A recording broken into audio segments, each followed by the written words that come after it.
Greetings, my beautiful lovelies. It's Emmy. How are you? It's great to see you and welcome back. Today's video is sponsored by Olipop. Olipop is a new kind of soda with nostalgic taste and a modern twist. They come in these absolutely adorable cans. This one is classic root beer. Many of the flavors are classic soda flavors like root beer, lemon lime, cola, orange, classic familiar flavors that you grew up drinking, including root beer. Let's give this one a taste. Yep. Cheers. Classic root beer flavor, a little bit wintergreeny, root beery. It reminds me of those root beer barrel candies. Remember those? They're shaped like little barrels. Totally send me back to when kids used to hoard them and trade them. But that's exactly what this tastes like, except in a soda form, and Olipop is reimagined. It is low in sugar, high in fiber, and contains botanicals that support your gut health. Olipop can be found at retailers nationwide, including Walmart, Costco, Target, and Whole Foods. So if you'd like to try Olipop for yourself, you can click the link down below or scan the QR code above and buy 2 cans, and Olipop will pay you back for 1. Any flavor, any retailer. Big thanks to Olipop for sponsoring this video and for their continued support so I can make better videos for all of you. Alrighty, my lovelies, today we are going to be making a 4-ingredient recipe. I've made lots of recipes that contain very few ingredients, and I'm here to tell you whether or not it is good or not, because oftentimes they look good, but then I'm always a little bit skeptical. Really? That's it? Just 4 ingredients, 2 ingredients, 3 ingredients to make that? Really? It may look good, but does it taste good? So today we're going to taste and make a 4-ingredient muffin that contains no flour, which is great for me because sometimes wheat gives me issues. So no flour, only 4 ingredients, and it's high in protein. But is it delicious? That's what we're here to find out. Today's recipe inspiration comes from Luke's Fits, and I've seen lots of other content creators make this recipe as well, generally with positive results, and just curious to see if it truly works. So let's go ahead and get started. If you're like me, you're probably wondering what the 4 ingredients are. Number 1, bananas. 2, eggs. 3, peanut butter. 4, blueberries. Or you can use chocolate chips. I've seen people substitute those, which would make them higher in sugar and probably tastier for that reason. Immediately, I have a couple of questions. Number 1, how is this going to rise? There's no leavener except the egg. Number 2, how sweet are these muffins going to be? Probably not so sweet since we're using items that don't have a lot of sugar, which I suppose makes them healthier. That's what Luke says. He says they're healthy and they're simple. So because of the lack of sugar, how tasty are these going to be? A little bit skeptical. The muffins that are shown in the video look beautiful. They look well risen, they have a nice sheen on them, and I was really skeptical about the puff. Like, how did the muffins get so tall and puffy with just bananas and eggs? I've got 2 medium bananas here that are very ripe, spotty, ripe, and they smell like very ripe bananas, which is exactly what you need when you're making something like this that's going to be low in sugar. No additional sugar added, so all the sweetness is going to come from this and the blueberries. Peanut butter isn't very sweet, so really need a ripe banana. And you know this, when the skin is super thin, you know, it's super easy to peel, there's not as much starch, more sugar. So these bananas honestly could be even riper. We're going to mash our bananas. So while I was researching this recipe, I did find another very similar one using egg, bananas, and peanut butter from Healthy Fitness Meals, and that was dated from 2024. And I did find another one from 2023 using this kind of combination, but some of them contain some leavener. I did see some that contain baking soda, some that contain baking powder, but I'm strictly using the 4 that I saw in the video because that's what I really want. I really want to know if this is enough to make a puffy muffin. I'm mushing this well with a fork because I don't like banana slugs in my banana bread. Nope. We're going to add our 2 eggs. Now I'm going to whisk this, and I'm going to take an opportunity to really whisk this in because eggs can be used as a leavener. They're sometimes used in cakes, like an angel food cake. This is not mentioned in the recipe, but I'm gonna do that. I'm a little low on my peanut butter, so I also have some almond butter, which I think will be fine. Peanut butter, jelly. Do you remember that song? First you put something in, you spread it. Is that how it goes? Oh my gosh. It's from elementary school. It's been a long time since I sang that song. So I'm gonna top it off with some almond. So this is what's gonna give us a ton of protein. In goes the peanut butter and almond butter. This is reminding me of a peanut butter cookie recipe that only contains 3 ingredients, which is egg, sugar, and peanut butter. And that makes a delicious cookie. Delicious. But we're making muffins today. Okay, stir this in, and this is already immediately thickening up. Do you remember how loose it was? Look, it's a full-on batter now. That's impressive. Now we're adding 1 cup of blueberries. These are mini frozen ones. I'm just gonna fold these in. I've got a muffin tin here, and I'm going to line it with some paper liners. If you don't have paper liners, you can just liberally butter or grease your tin. So I'm not sure how many of these are going to make, and the recipe did not say at what temperature to bake these at. So I'm just going to use my logic.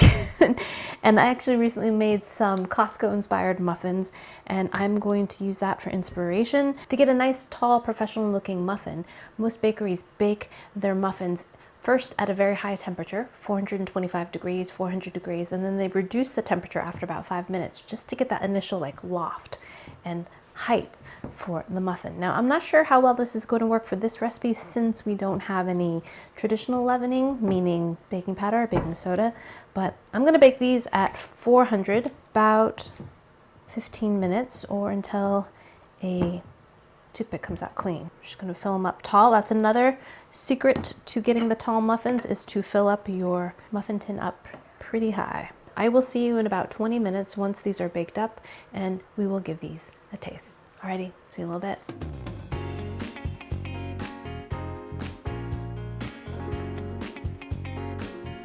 Okay, lovelies, we're back with our baked muffins, and can I just tell you, please stay curious, always, always.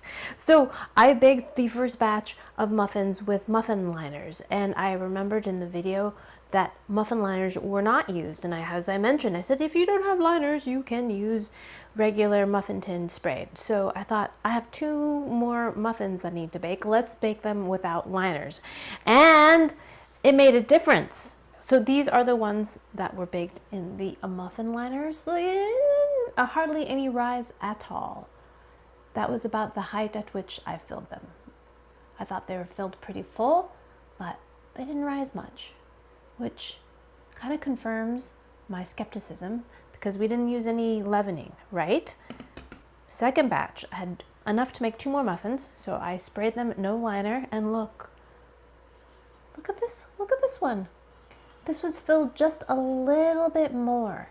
I would say 1 scoop, because I was scraping my bowl out, I used 1 scoop of batter and then probably another teaspoon on top. And look at the little top on that.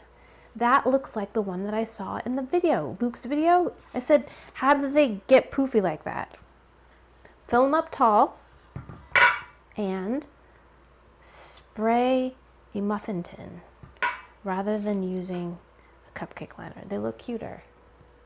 Look at that poof versus that. I mean, granted, we could take one of these out of its jacket. We could do that. So if we take it out of the jacket, it looks like that. And this one is taken out of its jacket too. See, this had no jacket, just baked in the pan. I think that looks better. I think that looks better. This one looks even better. Look. So fill them up right all the way to the top. The second batch, also the batter had rested for about 15 minutes. I don't know if that has any difference, but I guess, because look at the top. It's a little bit smoother. Probably not that significant.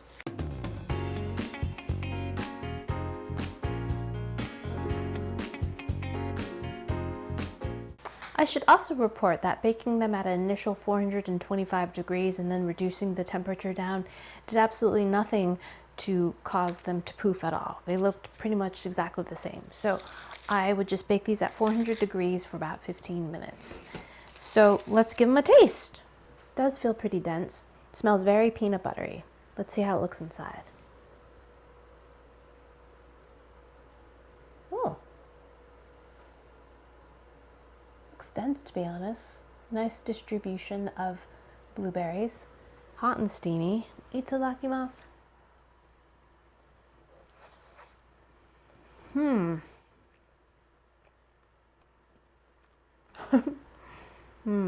I don't like that at all.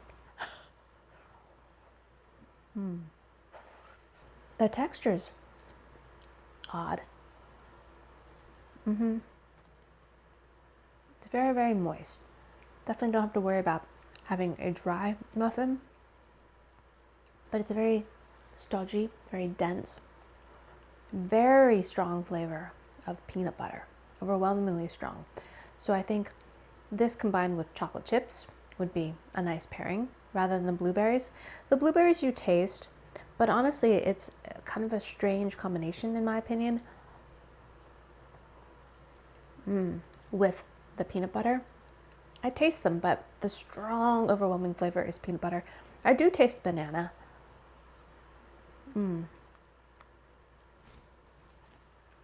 Which is fine, but my mind sees a little muffin, and I want it to be as sweet as a muffin because that's what I'm anticipating, and this is hardly sweet at all. Which, if you're used to that, if you're on a low sugar diet or you don't eat a lot of sugar, and then maybe this is plenty sweet for you. Not for me.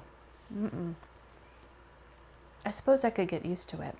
Let's try the batch that I baked earlier. So these have had a good 20 minutes to cool because I do believe resting time in baked goods does affect the flavor. See how that looks. That looks about the same. Okay, here we go.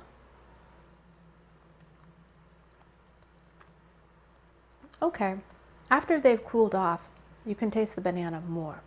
Still very peanut buttery, and it does taste sweeter. Slightly. Yeah. I'm not a fan of these. I don't taste any egg, but it tastes like peanut butter and banana with blueberries.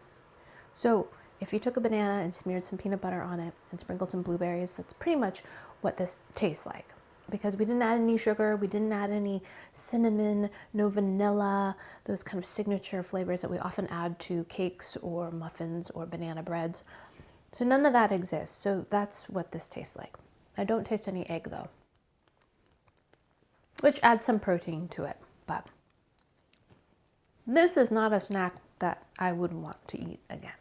But I know there are a lot of people out there that are looking for something like this. So if you're looking for a very low sugar, high protein snack, maybe this is for you, but not for me.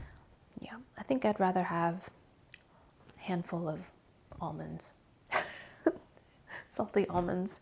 Yeah. Curious to see what my older child and my husband think of these. They both like bananas and peanut butter. At any rate, it might fool them. This whole idea of I'm eating a muffin and then you eat it and you're just like, that's not what I think of when I think of a muffin. It does look like it though, right? And it reminds me of cloud bread in that sense. Did you ever see that video? I did it many years ago. It's bread that's made with no flour. It's just made with eggs essentially. And it looks like bread. You cut it and you tear it open. It looks like bread, but does not taste anything like bread. So looks can be deceiving is today's lesson. Alright, my lovelies, thanks as always for watching, and big thanks to Olipop for sponsoring this video. If you'd like to get an Olipop, you can buy 2 and Olipop will pay you back for 1. You can click the link down below or scan the QR code above. Thanks again for watching. I hope you enjoyed that one. I hope you learned something. Please share this video with your friends. Follow me on social media, like this video, subscribe, and I shall see you in the next one. Toodaloo, take care, bye!